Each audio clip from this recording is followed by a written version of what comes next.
নির্যাতন ও যৌন হয়রানি বন্ধের দাবিতে মানববন্ধনে উপস্থিত বাংলাদেশ কংগ্রেসের সম্মানিত সভাপতি, উপস্থিত আছেন বাংলাদেশ কংগ্রেসের সম্মানিত মহাসচিব সহ বাংলাদেশ কংগ্রেসের বিভিন্ন পর্যায়ের নেতৃবৃন্দ।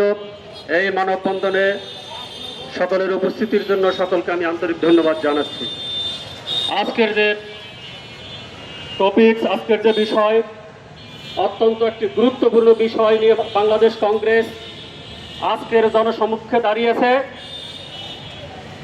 একটা শিশু মা বাবা খুব আশা প্রত্যাশা করে একজন মানুষের মতো মানুষ হিসেবে গড়ে তোলার জন্য শিক্ষক নামক কারিগরের কাছে পাঠায়। অনেক প্রত্যাশা থাকে,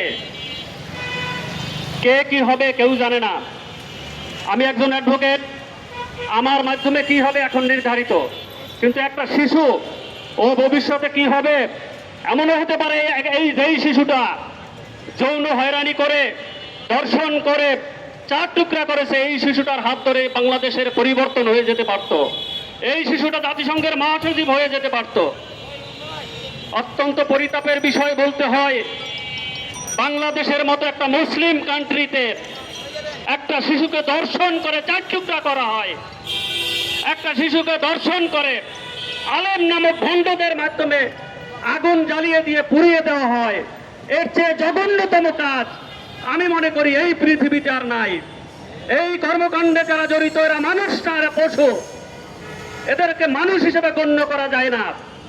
সরকারের উচিত এদের বিরুদ্ধে কঠোর ব্যবস্থা নেওয়া উচিত। আমরা কিছুদিন পূর্বে রামিসা হত্যাকাণ্ডের বিচার দেখেছি।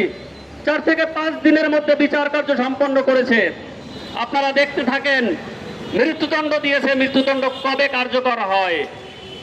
এবং যখনই হাইকোর্টে ডেথ রেফারেন্স অথবা আপিলের জন্য যায়, মামলা ঝুলে যায়।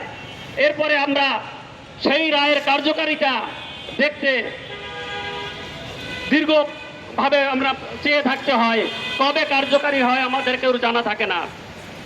বিজ্ঞ জনশ্রুতির সাংবাদিক বৃন্দ, এই যে রামিসা হত্যার জন্য, এই বিচারিক কার্যের জন্য আমি প্রশাসনকে বা সরকারকে কোনো ধন্যবাদ দিতে পারছি না। কারণ এই রামিসার মতো বহু নারী, বহু শিশু হত্যাকাণ্ড হয়েছে, ধর্ষিত হয়েছে। আপনারা যদি, এটা আমি নয়, আপনারা সাংবাদিকরা যদি গণনা করেন বহু ধর্ষিতর ঘটনা আপনারা বলতে পারবেন, কিন্তু কয়জন ধর্ষকের বিচার হয়েছে, কয়জন ধর্ষকের ফাঁসি হয়েছে, ফাঁসি কার্যকর হয়েছে, এটা আমার মনে হয় আপনারা খুঁজে বের করতে খুব কষ্ট হবে। কিন্তু ধর্ষিত কত হয়েছে তার সংখ্যা অসংখ্য। সুতরাং যারা মিডিয়ায় না আসে, এই যে রামিসা হত্যাও আমি মিডিয়াকে ধন্যবাদ দিব, কারণ এই মিডিয়ার প্রচারের মাঝে জন্যই এই কয়েক দিনের মধ্যে রামিসা হত্যার বিচার হয়েছে।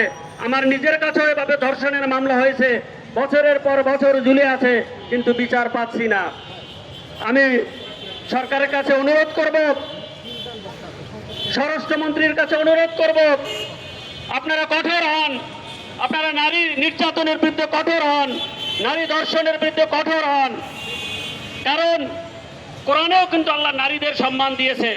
সেই মুসলিম দেশে নারীদের উপর এ ধরনের নির্যাতন, তাও মাদ্রাসায় যেখানে কোরআন শিক্ষা হবে, মানুষের নৈতিক শিক্ষা হবে, সেখানে নারীদের উপর, শিশুদের উপর, যারা নাবালক বাচ্চা তাদের উপর এইভাবে নির্যাতন হয়। এই নির্যাতনের প্রতি আমি ধিক্কার জানাই। সরকারের প্রতি বিশেষ অনুরোধ রেখে আমি আমার বক্তব্য শেষ করছি। বাংলাদেশ কংগ্রেসের মূলনীতি সুস্থ ধারার রাজনীতি।